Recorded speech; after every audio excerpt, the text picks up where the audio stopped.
Bonjour. Alors, je suis très, très heureux d'être avec vous pour ce quatrième webinaire investisseur. Alors déjà, qu'il ait lieu, c'est une excellente nouvelle en soi, hein, puisque cela signifie que le plan de continuation a été validé. Nous y reviendrons. Et c'est aussi une journée un peu particulière pour nous parce que, même si ça ne se voit pas, nous sommes à Saint-Bonnet-de-Mur et toute l'équipe est réunie et nous avons validé, cet après-midi un jalon majeur de développement qui concerne le plan de développement de notre version 200 kW transport routier lourd.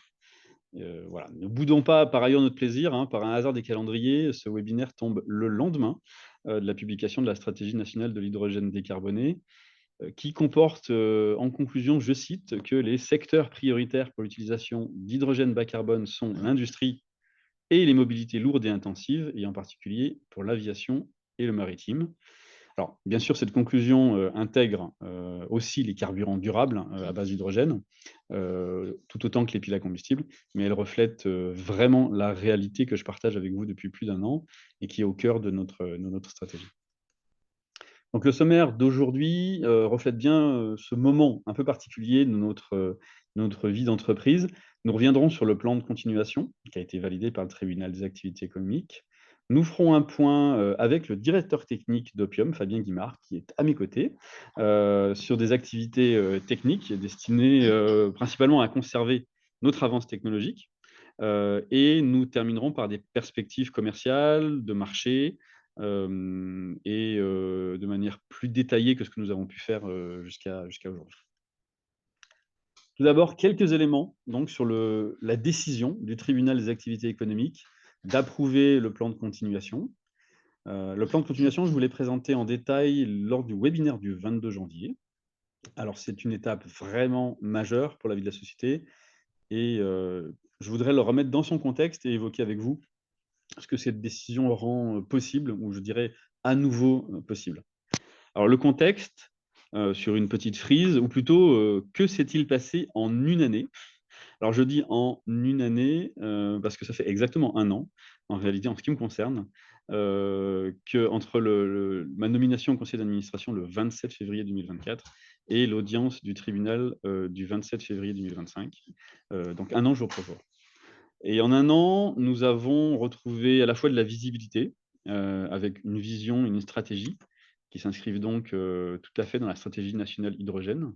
Une légitimité avec, des essais sur banc, puis en conditions réelles, qui ont montré la performance de la pile et une crédibilité par notre présence, en particulier dans différents événements pour montrer notre technologie, ou faire essayer notre technologie, sur piste, à des clients potentiels. Donc tout cela a conduit à l'approbation du plan de Conti. Alors, la proposition du plan, présentée au tribunal le 27 février, est un plan, qu'on appelle à classe de parties affectées. C'est-à-dire que l'ensemble des créanciers sont rassemblés dans des classes, 13 classes, hein, dans notre cas, qui garantissent une égalité de traitement entre tous les créanciers titulaires on appelle ça de droits similaires, voilà. Donc ce plan comporte, tout d'abord des modalités de traitement de la dette. Donc dette qui s'élevait à 35 millions d'euros environ, et qui aujourd'hui est ramené à 9 millions d'euros sur une période de 6 à 9 ans de remboursement, selon les classes. Donc une réduction de la dette de 35 millions d'euros à 9 millions d'euros. Le volet financement par ailleurs, donc du plan est assuré pour 5 trimestres, donc par un financement de type obligation convertible en actions de 2,5 millions d'euros par trimestre. Alors ce plan a été mis au vote de l'ensemble des classes, l'ensemble des 13 classes, et a obtenu un vote positif. Alors positif, ça veut dire plus de 2 tiers des voix exprimées positives, donc de 11 classes sur 13. Donc y compris les actionnaires, réunis en classes de parties affectées, et seules 2 classes n'ont pas voté de manière favorable, donc la classe des prêts financiers et la classe, des détenteurs de capital. Donc dans ces 2 cas, ce sont des classes de créanciers, qui ont prêté de l'argent à Opium, mais ce ne sont pas des fournisseurs. Donc fournisseurs qui sont importants puisque nous avons besoin d'eux pour poursuivre notre développement, et toutes les classes de fournisseurs ont voté très largement, pour le plan, quand bien même, on leur demandait un effort, parfois très, très important. Alors sur le plan, il existe, de nombreux critères légaux, un peu techniques, hein, qui permettent de passer en revue le plan de continuation pour qu'il soit validé. Et dans notre cas, la totalité, alors je dis bien la totalité, donc des critères techniques juridiques ont été remplis. Et c'est ce qui a été présenté au tribunal. Alors ça, c'est sur la forme et le fond technique et juridique. Sur le fond du projet, nous avons bien entendu détaillé le projet au tribunal et nous avons reçu, alors, de l'ensemble des acteurs de la procédure, un vrai soutien, euh, à la fois pour le pivot stratégique qui a été effectué et pour la vision et la performance technique de la pile. Alors aujourd'hui, alors depuis quelques jours déjà, tous les délais d'appel ont expiré, ce qui veut dire que le plan est définitivement validé. Alors, le financement du plan est garanti pour 15 mois, comme je l'ai expliqué. L'année 2025 et le début de l'année 2026 sont donc vraiment des périodes charnières. Alors, ce plan rend beaucoup plus facile ce qui était très compliqué, ou tout simplement possible ce qui ne l'était pas. Alors, avant tout, il traduit, enfin, son acceptation, sa validation traduit la force du projet, la crédibilité de l'équipe, la valeur de la pile qui a été développée.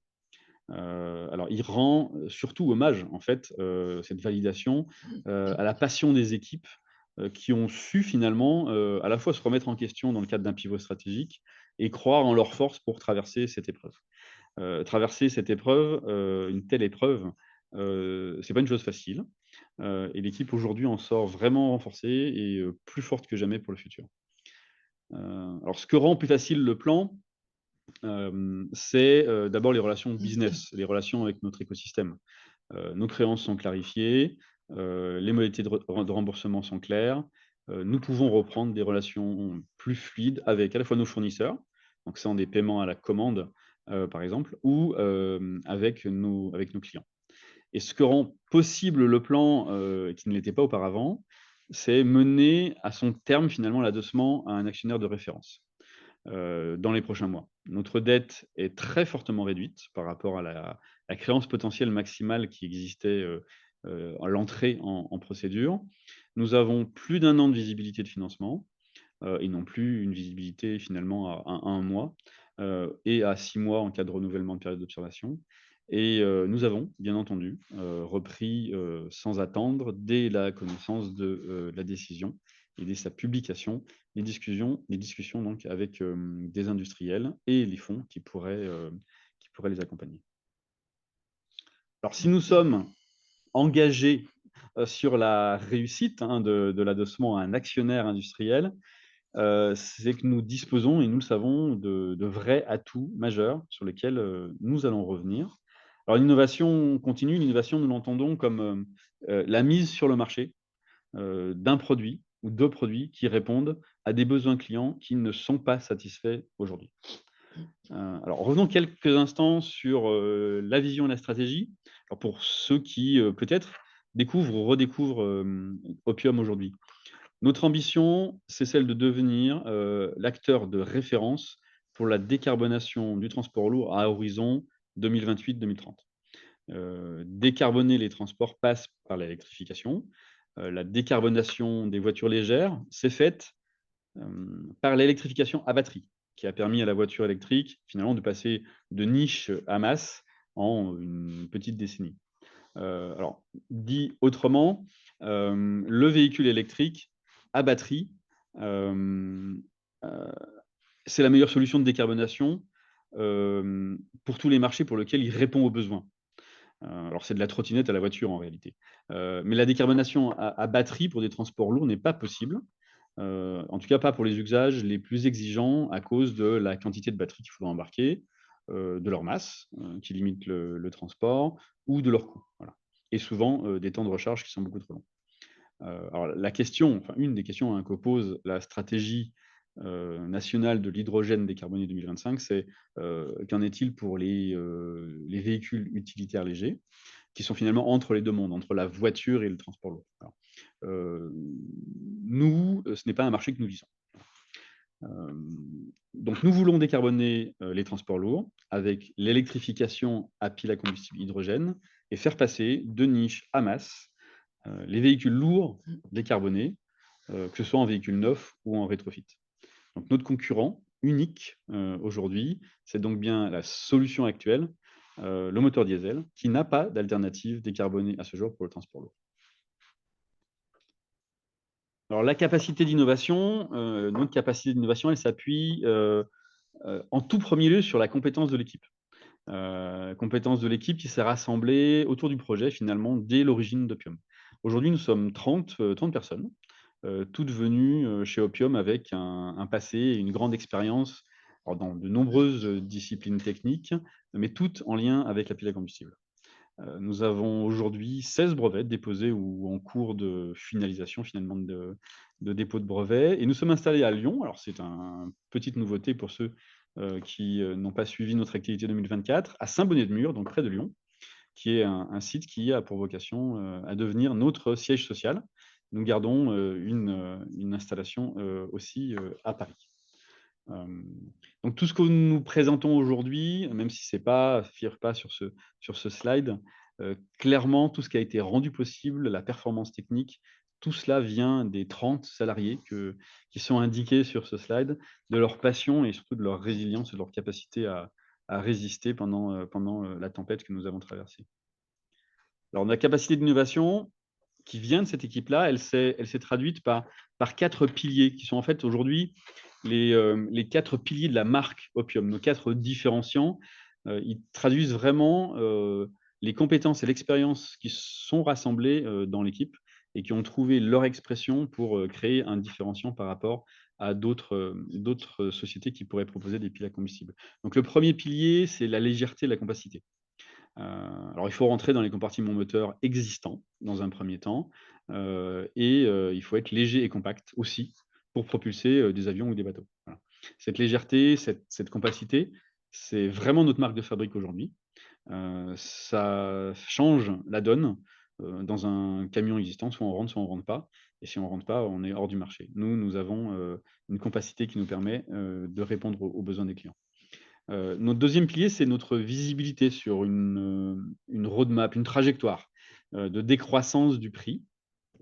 Aujourd'hui, il existe des marchés de niche, pour lequel, la part de la solution de la motorisation dans le coût de l'objet final, est plus faible, que pour les camions et donc qui sont plus tolérants au prix des kilowatts élevés.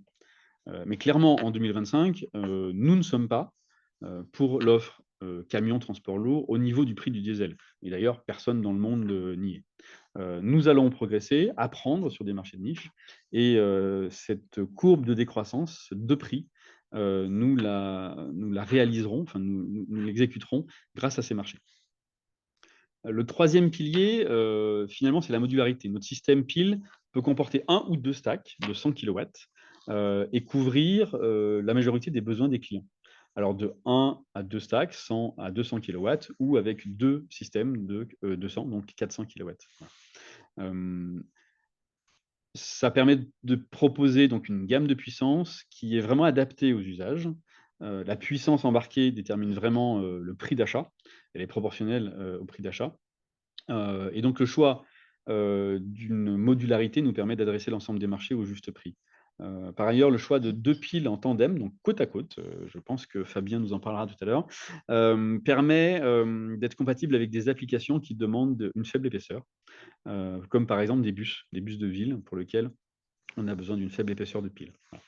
Voilà. Et enfin, notre dernier pilier de marque, c'est la confiance et la fiabilité de nos systèmes, avec à la fois une durabilité de nos solutions et une capacité de suivre en temps réel le fonctionnement et la santé du système, ce qu'on appelle le health monitoring.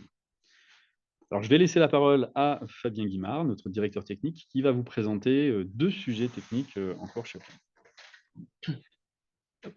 Et merci Stéphane. Bonsoir à tous.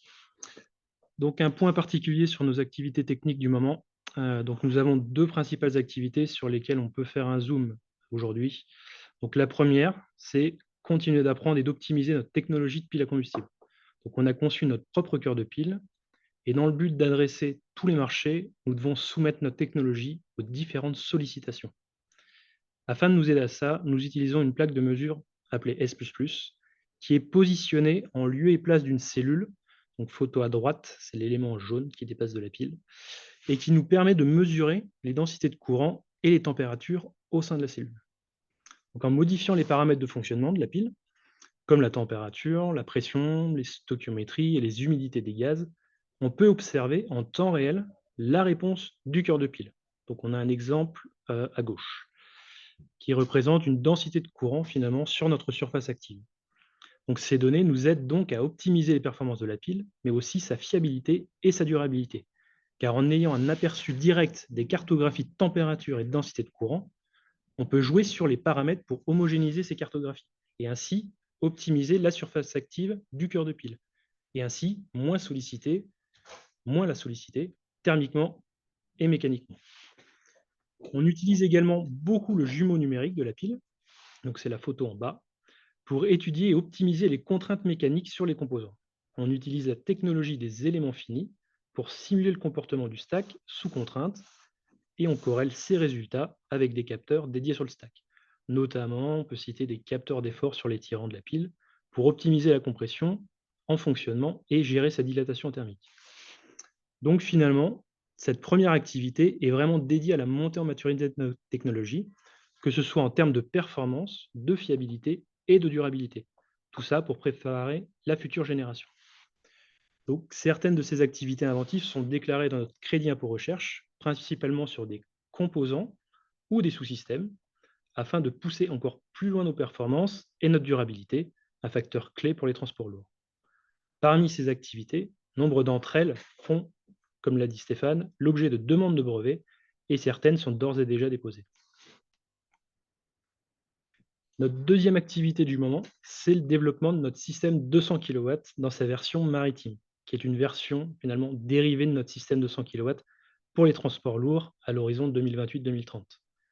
Quand on parle de système, c'est bien le scope complet. Donc notre pile de 100 kW qui est constituée finalement de deux piles de 100 kW en série, les boucles de gestion des gaz, donc hydrogène et air, les boucles thermiques, principales et secondaires, la boucle de gestion électrique comprenant le convertisseur et le contrôle commande finalement, dont le hardware et le software sont développés en interne pour plus de flexibilité. Les tests réalisés en ce moment ont pour but de caractériser et optimiser les performances de notre système dans les conditions contraignantes du secteur maritime. On se sert également de ces tests pour valider et affiner nos modèles numériques, mais aussi pour enrichir notre simulateur qui nous permet de valider notre carte de contrôle. Ok, c'est bon pour moi. Merci. Merci. Fabien.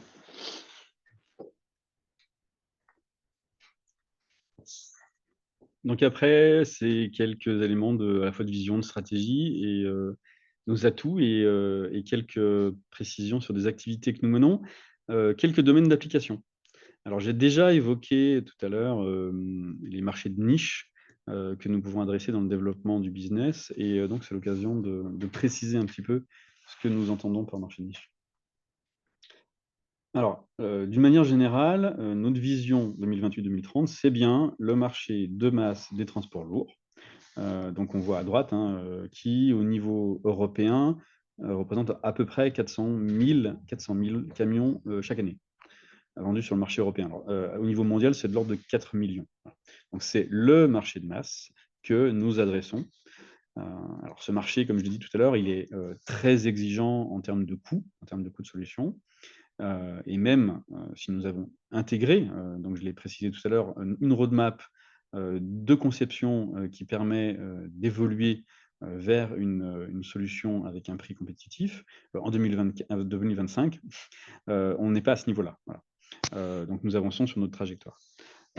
Cependant, il existe d'autres marchés, à la fois, dans le routier et dans d'autres domaines, avec des volumes de vente plus faibles, en revanche, pour lesquels la part finalement de la solution de la motorisation dans le coût de l'objet final est plus faible que pour un véhicule routier de transport lourd. Donc il s'agit des marchés du naval, pour la propulsion de bateaux, finalement de petits bateaux de moins de 30 mètres, ou l'aéronautique légère. De l'aéronautique légère, donc de moyenne taille. Ces deux marchés, chacun, représentent à peu près quelques milliers d'objets vendus chaque année dans le monde, à comparer aux 4 millions du camion et du transport. Alors, premier marché de niche, donc le naval. Alors, là, à nouveau, vous voyez, la pile dont, Fabien a parlé tout à l'heure, qui est sur le banc d'essai, qui est la version marinisée, de la pile, donc du système pile de 100 kilowatts.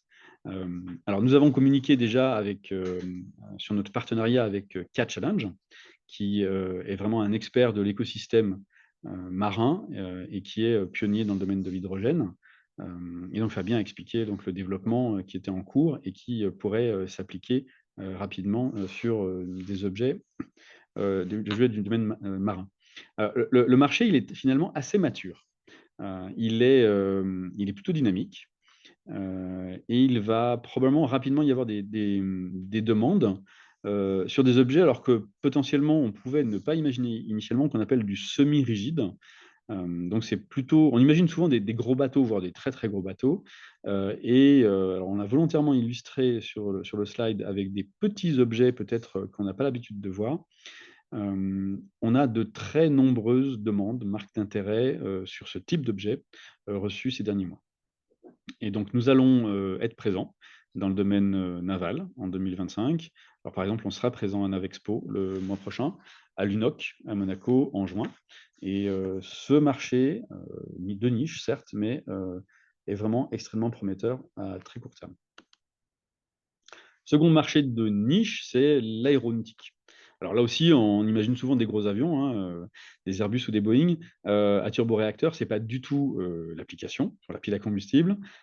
Ces gros avions seront décarbonés, grâce à des carburants bas carbone, carburants de synthèse. En revanche, pour les avions, de plus petite taille, en fait, pour les avions à hélice, tout simplement, ou même pour des objets, un peu plus petits et un peu plus étranges, donc vous voyez des drones, vous voyez des dirigeables, il y a un vrai besoin, il y a un vrai marché.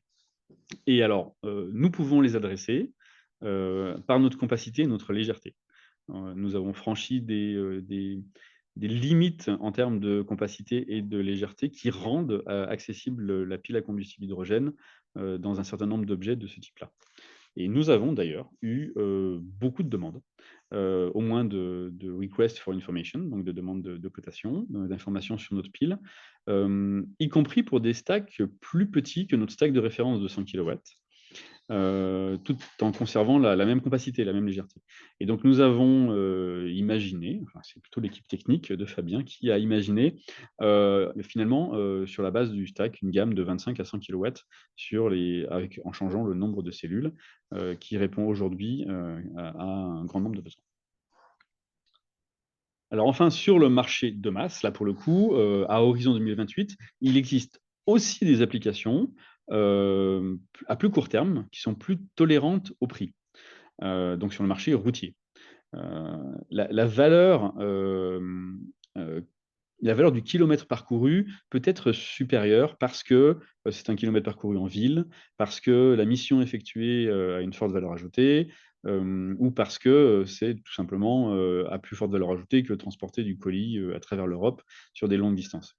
Donc certaines de ces applications, aussi ne sont pas soumises à des contraintes fortes, qui sont limitantes, comme, la disponibilité de stations-service, de stations de recharge sur la route.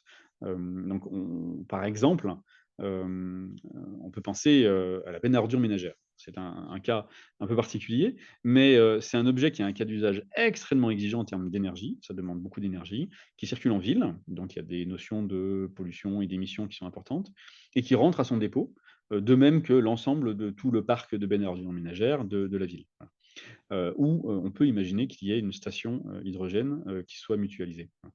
Donc décarboner par exemple cet usage, hein, qui est vraiment au plus près des citoyens, ça a une vraie valeur, et le kilomètre parcouru, peut justifier le passage à une pile à combustible hydrogène. Et on a plusieurs municipalités, qui s'intéressent clairement à la solution hydrogène en France, et qui, sollicitent, pour, des rétrofits, de bennes à ordures ménagères, par exemple. Donc 2025, et début 2026 peut-être, mais en tout cas 2025, vous l'avez compris, c'est vraiment une année charnière. Une année charnière, dans le développement des ventes, avec, nous l'annoncerons, dès que possible, les premières ventes, rapidement, je l'espère. Un adossement à un groupe industriel. Cela reste bien entendu, absolument l'objectif de 2025, de finaliser l'adossement à un groupe industriel de référence qui deviendrait notre actionnaire de référence et qui nous permettrait d'avoir une visibilité à très long terme sur le développement de l'ensemble de nos solutions.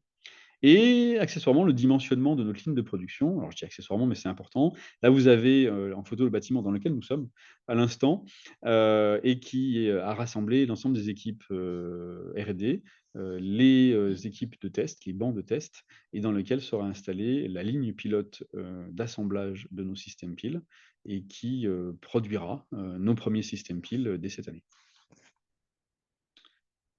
Alors nous venons de franchir une étape importante avec la validation de ce plan de continuation. Alors les salariés, qui sont, juste en dessous, peuvent être fiers de ce qu'ils ont réussi, hein. Alors personnellement, je connais pas beaucoup d'équipes, voilà, capables de traverser une tempête pareille, avec autant de courage, autant de passion, autant de résilience.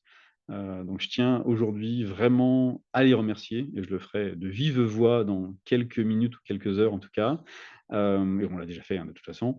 Voilà, vous imaginez pas à quel point c'est un plaisir au quotidien de manager, une équipe comme celle-là. Et vous aussi, qui suivez, fidèlement, en fait, Opium, on a souvent des retours, de votre part en tant qu'investisseur, en tant que votre soutien financier, votre confiance dans notre solution, est un vrai encouragement, et a rendu possible, tout ce que nous avons fait en 2024 et qu'on va continuer à faire.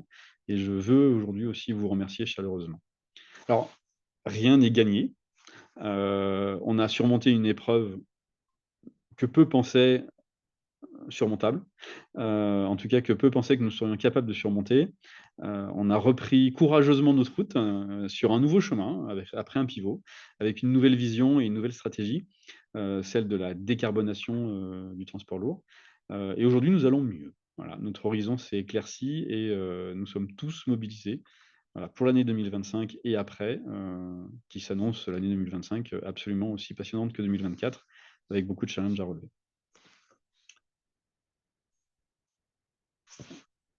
Merci beaucoup Voilà. Stéphane. Nous avons de nombreuses questions. Merci à tous bien évidemment pour votre, écoute et votre attention. La première, vous communiquez donc sur la compacité et la masse de la pile.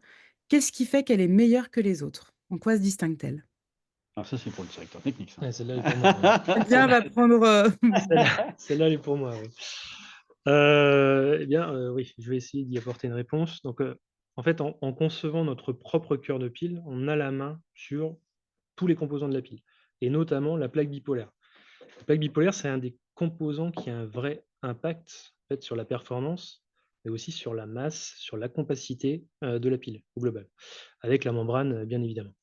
Donc au tout début de l'aventure, l'objectif était de concevoir une pile de très forte puissance et de l'intégrer sous le capot de la Machina, donc de très fortes contraintes de compacité. Nous avons donc optimisé le dimensionnement de la cellule électrochimique, dont fait partie la plaque bipolaire. On a travaillé sur les matériaux, on a travaillé sur les épaisseurs, on a optimisé le parcours des fluides sur la plaque, toujours avec l'aide de nos jumeaux numériques d'ailleurs. Et tout ça, mis bout à bout, en fait, nous a permis d'atteindre une épaisseur de cellule inférieure au millimètre aujourd'hui, Heu, bien un petit peu plus, ouais, on est, ouais, entre 0,9 et 1 millimètre et une masse de quelques dizaines de grammes, en fait, pour la cellule. Donc en fait, quand on empile des centaines de cellules, on arrive vite à une différence de plusieurs litres et plusieurs kilos sur une pile complète. Voilà ce qui fait la différence finalement par rapport à nos amis, finalement de la pile à combustible. Voilà. Merci Fabien. merci beaucoup. Une question quant au cours de bourse. Stéphane ou voilà, votre avis sur le cours de bourse, pour les actionnaires? Alors le financement qui a été utilisé jusqu'à la sortie de redressement, hein, jusqu'à l'audience était un financement dilutif. Nous avons, pour cette année de transition 2025 aussi retenu un financement avec, obligation convertible, parce qu'il était, certain et garanti. Contrairement à alors pour ceux qui ont suivi, l'aventure, nous avions envisagé une augmentation de capital, mais qui nous mettait, potentiellement en risque.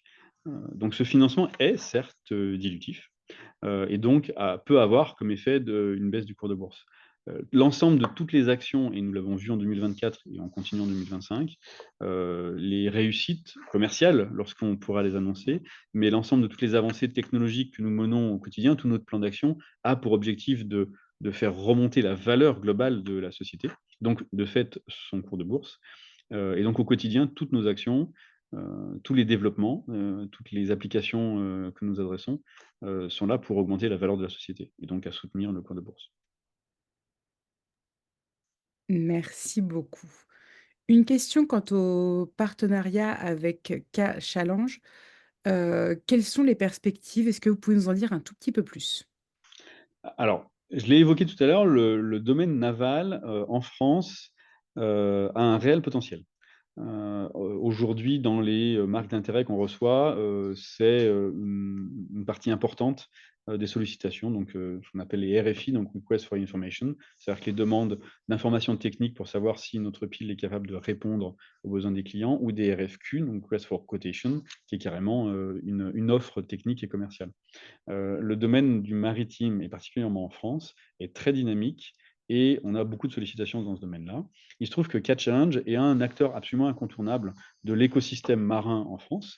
Donc, non seulement parce qu'ils ont le défi de l'America's Cup, hein, ce qui n'est pas rien, mais aussi parce que c'est un vrai acteur capable d'intégrer, enfin qui connaît le monde marin, qui connaît ses contraintes et qui est capable d'intégrer la solution qu'on peut proposer chez un client, donc un client qui détiendrait un bateau. Donc nous, on propose le système pile, bien entendu. Nous ne sommes pas des experts du domaine maritime, donc on s'appuie sur l'expertise et la compétence de Catch Challenge pour adresser l'ensemble de ces marchés et faire des propositions potentiellement ensemble aux différents clients. Donc c'est vraiment un levier. On est très heureux de ce partenariat.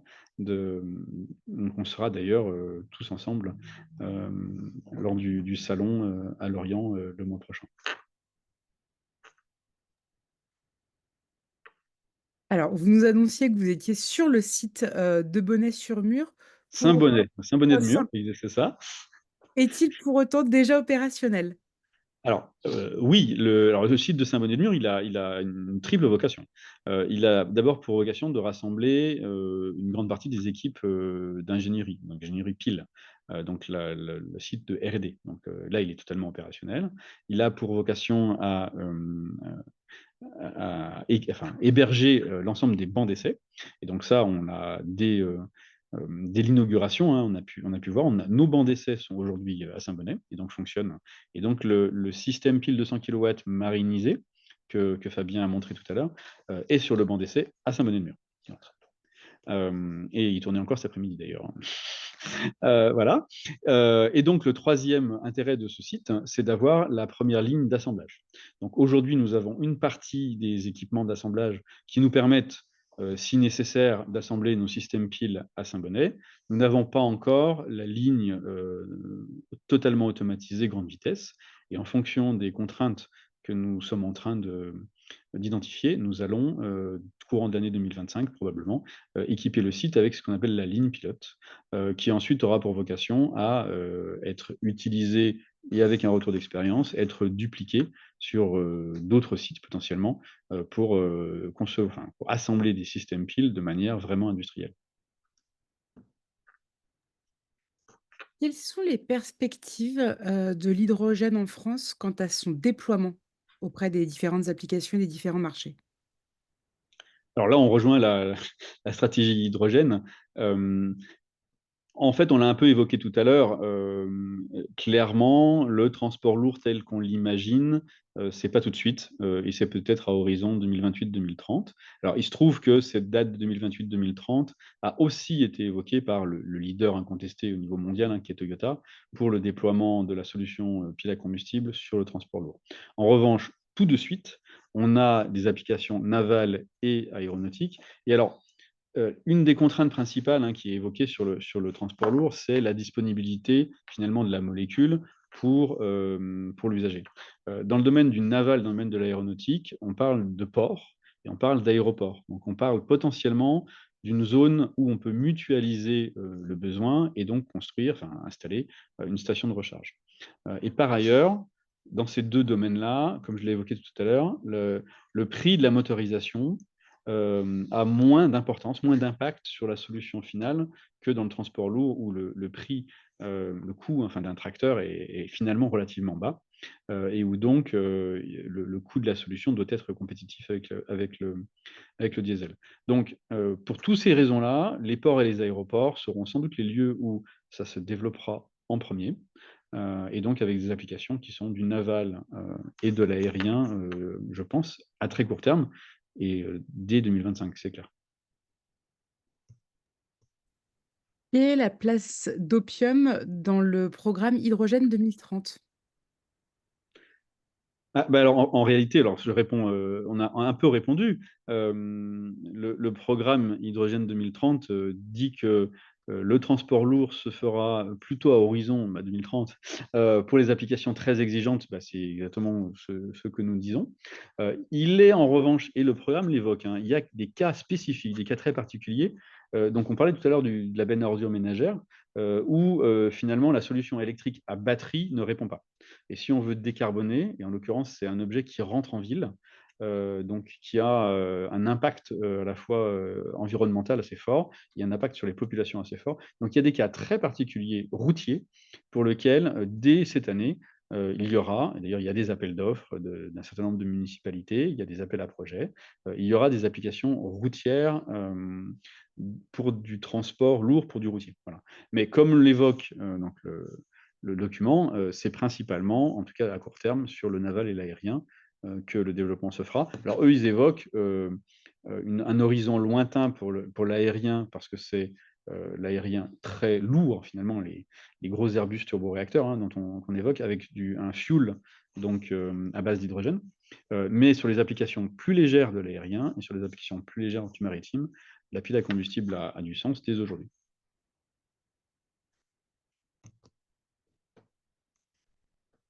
La conjoncture nous amène beaucoup de questions quant à la défense. Oui. Est-ce qu'il y a est-ce qu'on pourrait être sollicité par différentes entreprises, défense pour, faire appel à notre technologie? Alors oui, on pourrait et c'est le cas. Alors il faut là encore, pas imaginer forcément, remplacer des objets routiers par des objets hydrogène. Il faut savoir que dans le domaine de la défense, il y a une règle, d'emploi des forces qui dit qu'il y a un seul carburant, et en général, sur des théâtres extérieurs, c'est, le carburant avion qui est utilisé y compris pour les transports routiers.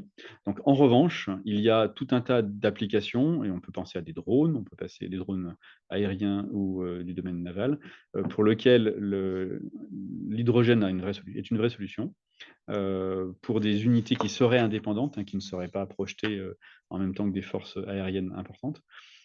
Et par ailleurs, le fait d'être, le fait d'être capable de produire soi-même, son hydrogène, donc à partir d'électricité, donne un gage d'indépendance, et donc la défense effectivement, réfléchit, pour certains points particuliers, pas pour tout justement, réfléchit très fortement à la pile à combustible pour motoriser certaines de ces solutions. Une question quant à un éventuel, regroupement d'actions. Alors, compte tenu du cours de l'action, j'imagine que c'est peut-être la même personne qui a posé la première question ou la deuxième question. Deuxième Effectivement, chose. le cours de l'action est très bas aujourd'hui, donc il est, c'est à l'étude. Donc il y a un certain nombre d'obligations légales à respecter, hein. C'est à l'étude, de manière à regrouper et finalement à retrouver un cours de l'action, de l'ordre de l'euro, qui nous ferait sortir donc de ces univers de penny stock qui font qu'un certain nombre d'investisseurs ne s'intéressent pas au cours de l'action. Aujourd'hui, compte tenu de notre situation, on est sorti de la procédure de redressement, on a un vrai projet et une vraie ambition. On pourrait intéresser des investisseurs qui, si le cours est trop bas, n'achèteraient pas. Donc oui, c'est à l'étude. Donc évidemment, on a l'obligation de communiquer sur ce sujet-là lorsqu'une décision sera prise, ce qui n'est pas fait pour l'instant. C'est très clair, merci beaucoup. Une question quant à la dynamique commerciale, comment procédez-vous en interne?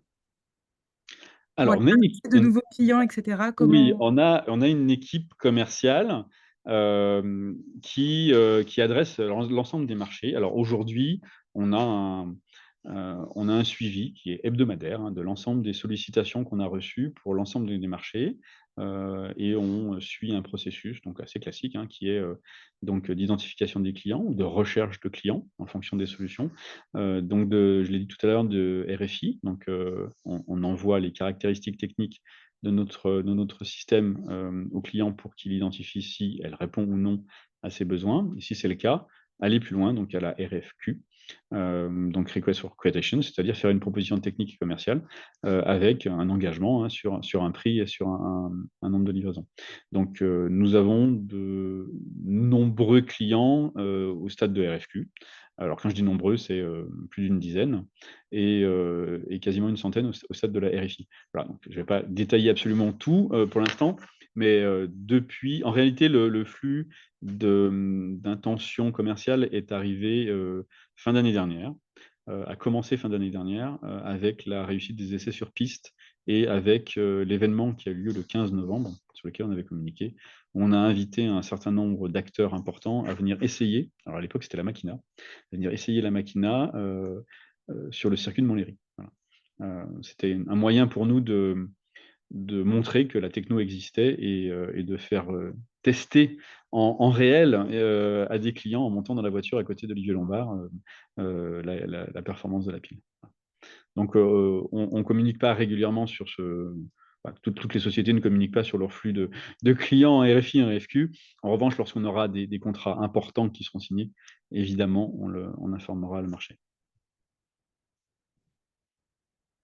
Merci beaucoup. Alors, quid d'une ouverture à l'international et plus particulièrement en Asie? Alors pour l'instant, il y a plusieurs marchés. Il se trouve que les marchés de niche, en particulier l'aérien, et le naval, sont extrêmement dynamiques en Europe et ouverts à nos solutions. Donc pour l'instant, on a quelques sollicitations, y compris en Asie, mais pour l'instant, les différentes plaques géographiques sont assez indépendantes dans les choix des solutions. Donc pour dire les choses, différemment, la plaque asiatique se fournit, en solution en Asie, la plaque américaine, aux US et la plaque européenne en Europe. Donc on pense avoir un potentiel beaucoup plus fort en Europe. Cela dit, dans le développement et typiquement dans le développement dont a parlé Fabien tout à l'heure, nous faisons en sorte que nos solutions soient compatibles des exigences réglementaires de l'ensemble des plaques géographiques qui nous intéressent. Donc en gros, Europe, Asie et Amérique.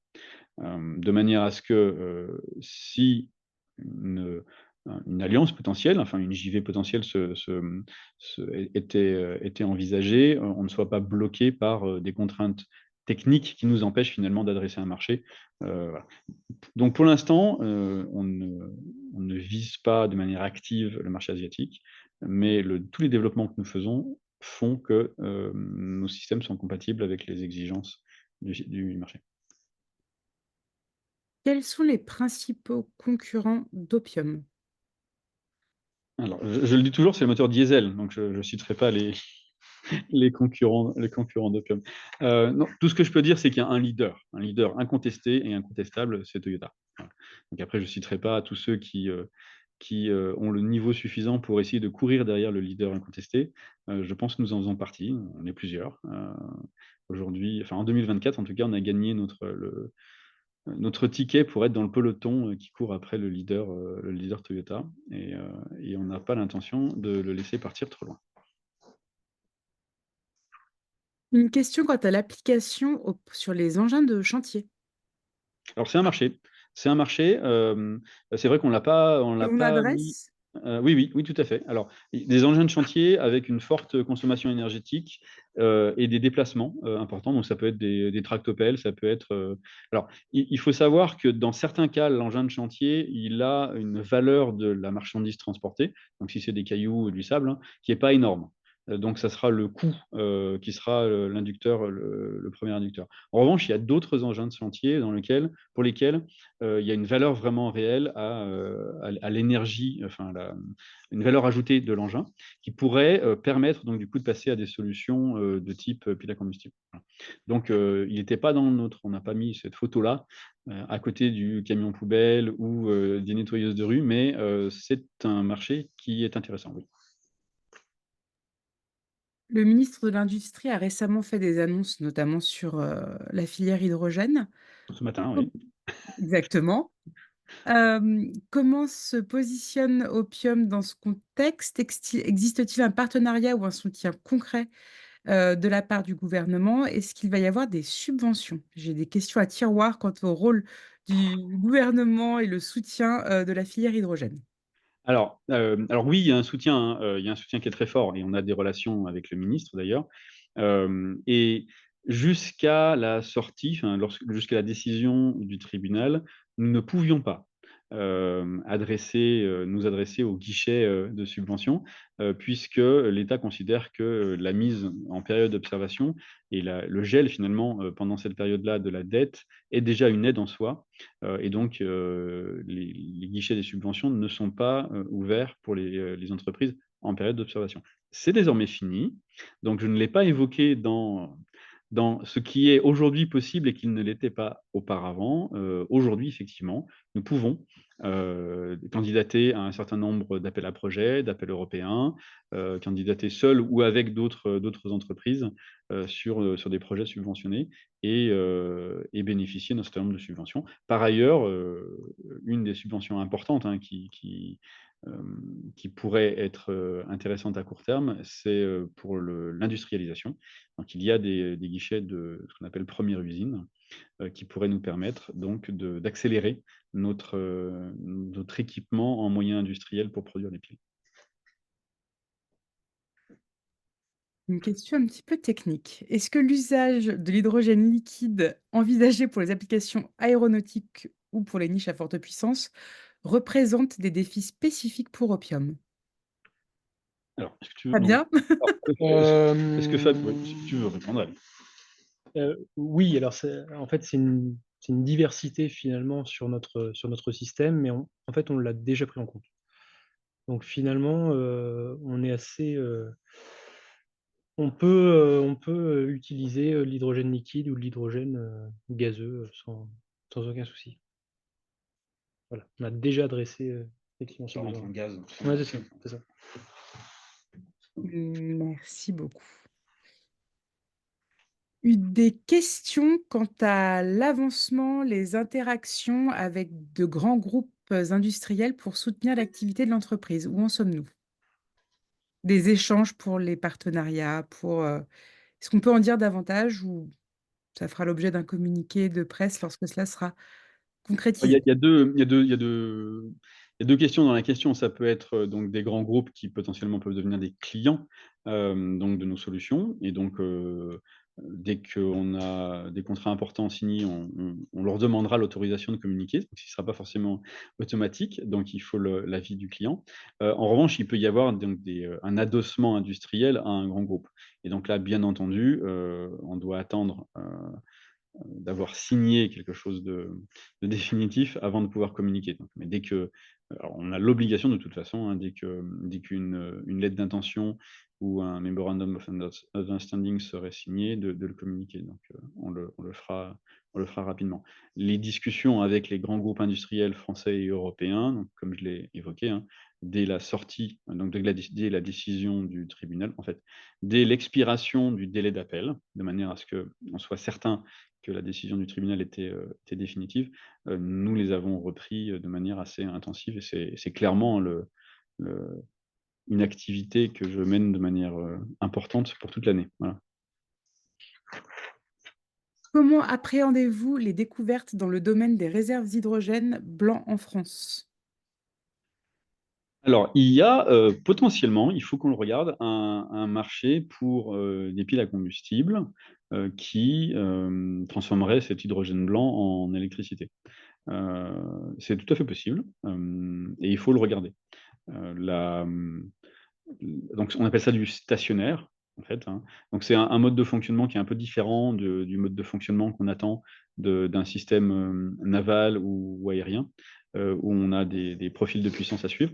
Mais c'est tout à fait un marché qui peut exister. Il faut voir s'il y a une valeur, à l'électricité, suffisante pour justifier l'installation, d'une pile à la sortie du gisement. Il faut quand même savoir qu'il y a, un une difficulté technique, hein. Il faut que la qualité de l'hydrogène et la pureté de l'hydrogène pour rentrer dans une pile à combustible soit quand même d'un niveau très élevé. Donc ça suppose un traitement à la sortie du gisement de manière à filtrer, à traiter cet hydrogène de manière à ce qu'il soit dans une qualité suffisante pour pouvoir être traité dans une pile à combustible. Mais c'est un sujet qui peut être tout à fait intéressant, oui. Merci beaucoup. Le plaisir de travailler au sein d'Opium, transpire dans les questions. J'en ai de nombreuses. On va bientôt organiser un job dating. Allez-vous reprendre les recrutements? Si oui, quel profil? Avez-vous des attentes quant à ce sujet? On a beaucoup de questions, à ce sujet. Alors, oui, Donc ça adressez vos CV soit opiumatelium.fr, soit directement, mais voilà, enfin, alors, pour rien vous cacher, il y a déjà un certain nombre de personnes qui l'ont fait, hein, puisque par l'intermédiaire de notre site, on peut envoyer ses candidatures. Alors déjà, je veux juste, présenter mes excuses à toutes les personnes qui n'auraient pas reçu de réponse. Ça ne veut pas dire qu'on n'a pas traité, qu'on n'a pas enregistré leur CV. On n'a pas une équipe RH, aujourd'hui, qui est capable de répondre correctement à tout le monde. On le regrette fortement. Mais donc, bien entendu, on va relancer les recrutements, puisqu'on est autorisé désormais à relancer des recrutements. On a besoin de renforcer l'équipe technique sur un certain nombre de sujets, et puis on a besoin tout simplement d'accélérer les développements, et donc on va le faire. Donc aussi bien des profils techniques que des profils non techniques, qui peuvent être commerciaux ou de fonction support. Donc n'hésitez pas. On sera très heureux de recevoir vos profils, et on a quelques postes qui sont déjà, d'ores et déjà, dans le pipe de recrutement. une question quant à la synergie, envisageable entre les différents acteurs, dans le secteur de la pile à hydrogène. On pense à Inocel et cetera. Question quant à savoir si on pourrait envisager des partenariats, des synergies, mutualiser les compétences et cetera, afin, d'accélérer les développements, réduire les coûts, enfin, voilà. Est-ce qu'il y aurait des synergies envisageables avec ces acteurs, de l'hydrogène français? Alors, c'est une très bonne question. Nous avons dans notre équipe plein de gens qui viennent justement de de ces acteurs-là. Je suis pas certain que, les technologies, choisies par chacun des acteurs que vous avez cités, soient susceptibles de faire l'objet de synergies. Et d'ailleurs, tous ne s'adressent pas au même marché. Donc, typiquement, on est sur du transport lourd, de l'aérien, du naval. C'est pas ce qu'évoquent tous les acteurs que vous avez évoqués. Certains s'adressent à des marchés plus légers du véhicule, ou s'adressent préférentiellement à du stationnaire. Donc chacun a des caractéristiques de pile, et Fabien l'a évoqué tout à l'heure, hein. Nous avons une pile qui a été développée pour équiper un véhicule de sport, donc avec des contraintes, des exigences, du coup une compacité, une légèreté, et puis un profil très routier. Tous n'ont pas cette même histoire, et donc la vision de chaque entreprise, c'est-à-dire quelle est la place qu'ils veulent avoir à horizon 5 ou 10 ans, peut être différente dans ces différentes entreprises, et donc leur stratégie, c'est-à-dire comment ils atteindront ce positionnement, peut aussi être différent.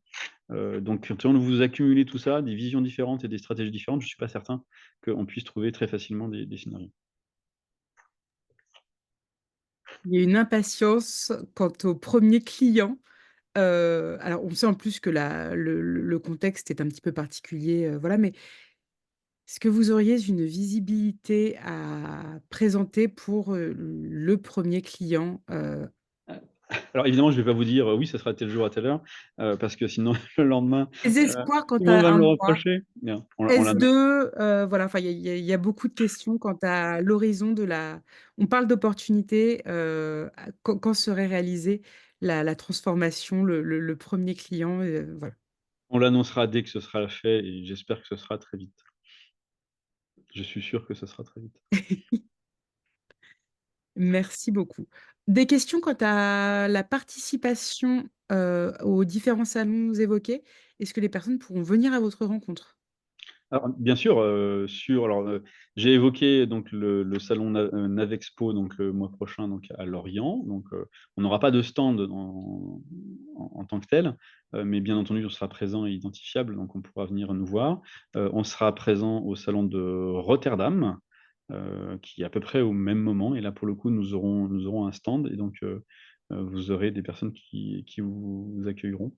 Et d'une manière générale, en général, quelques semaines avant un salon, on publie sur les réseaux sociaux, sur notre page LinkedIn, notre présence au salon, donc vous pourrez nous retrouver assez facilement.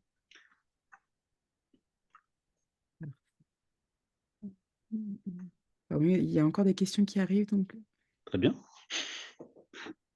quelle est la différence du coup entre le diesel et la pile hydrogène? Wow. Alors, il faut quand même voir que le moteur diesel, même si on ne le dit pas assez, est une solution extraordinaire, si ce n'est son émission de CO2. C'est-à-dire que le carburant diesel contient par litre de carburant une quantité d'énergie absolument colossale, et le diesel est un moteur optimisé avec un rendement, alors qui a un rendement inférieur à la pile à combustible, mais qui est quand même très bon. Voilà. Mais c'est une combustion de carburant avec des températures assez élevées. La pile à combustible, elle fonctionne à basse température et elle crée finalement l'inverse d'une électrolyse. Donc, elle émet de l'eau et de l'électricité. Donc en termes d'émissions de CO2, ben, en tout cas pendant le fonctionnement, hein, bien entendu, il faut fabriquer cet objet-là, mais pendant le fonctionnement, c'est zéro CO2. Et pareil, en termes de polluants, les polluants émis compte tenu des températures très basses de fonctionnement n'ont pas du tout la même nature que dans la combustion d'un moteur à combustion interne. Mais sinon, ça demanderait 2 heures de développement entre le diesel. Mais le diesel, il faut savoir que c'est un produit euh, qui est extrêmement optimisé et qui est d'une performance aujourd'hui. Ce n'est pas un hasard hein, si toute notre économie s'est développée grâce au carburant fossile. Hein, c'est un produit extraordinaire. Si seulement il n'émettait pas autant de CO2. Et quelques particules, effectivement, aussi à cause de la combustion. La transition est toute faite. Quant à l'aspect écologique et recyclable de la pile, question quant aux produits potentiellement polluants utilisés pour sa fabrication et les capacités de recyclage de notre pile. Alors, c'est un sujet, clairement. Alors, on peut parler des deux sujets. Alors, il y a des objets qui sont des tuyaux, des compresseurs, des humidificateurs, donc ce sont des objets qui ne sont pas bien compliqués. Ensuite, les plaques bipolaires, donc, Fabien pourrait éventuellement en parler. Les plaques bipolaires, donc c'est de l'inox principalement, un peu revêtu. Donc ça, c'est assez facile à recycler. Sur les électrodes, il y a aussi une partie de platine. Donc que l'on peut, alors on a intérêt d'ailleurs vu le prix, hein, recycler en fin de vie. Il reste la question de la membrane elle-même. C'est un sujet sur lequel il faut travailler. Envisagez-vous une pile 15 kilowatts qui pourrait correspondre à un usage pour la micromobilité? Non. Pas du tout. Euh, la micromobilité, donc en fait on parle d'objets roulants finalement en dessous du véhicule utilitaire. La solution qui répond parfaitement aux besoins, qui est moins chère, moins coûteuse, plus pratique, c'est la batterie.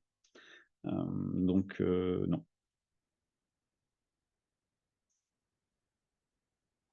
Merci beaucoup.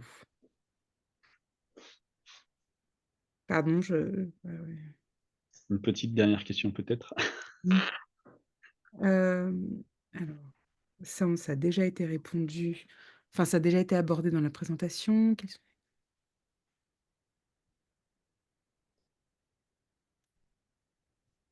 Encore une question quant aux tracteurs de manutention, et objets de chantier. Si ça pouvait être Alors, installé. tracteur de manutention, ça existe déjà. Des piles à combustible sur des sortes d'objets de manutention, donc des tracteurs de manutention, ça existe déjà. Effectivement, c'est un marché qui est probablement un peu différent des gros engins de chantier. Mais les deux sont effectivement des solutions, enfin, des marchés très intéressants. Même question pour les ambulances, pour la motorisation et les alimentations des appareils. Est-ce que c'est un marché adressé?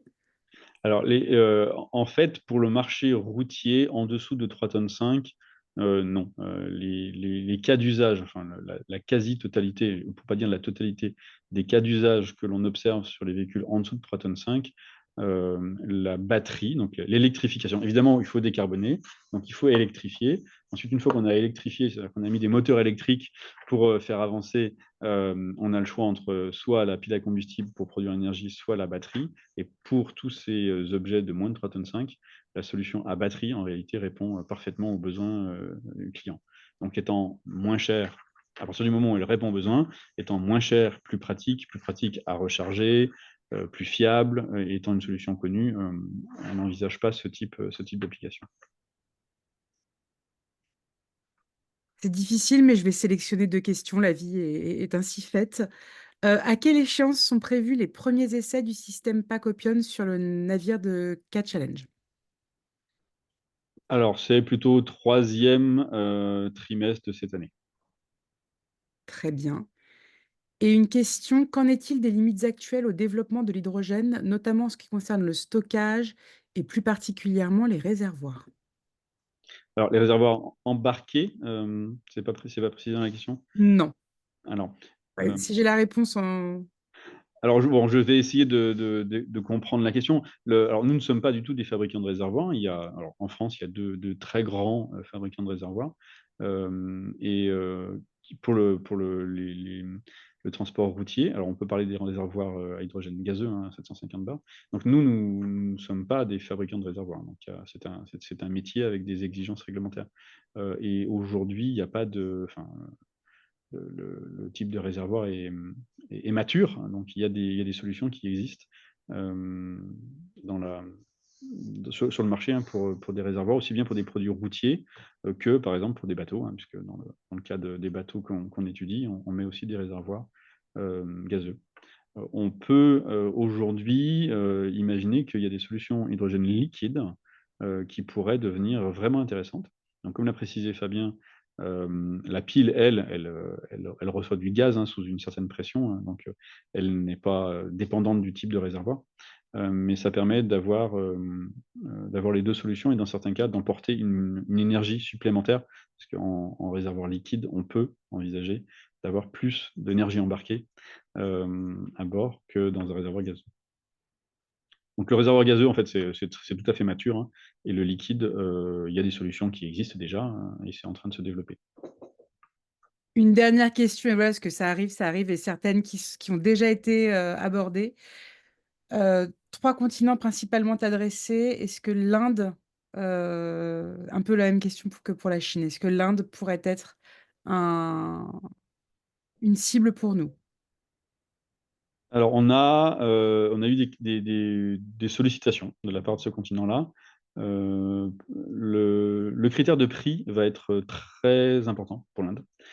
Et donc, pour l'instant, je ne pense pas que ce soit un continent adressable en 2025.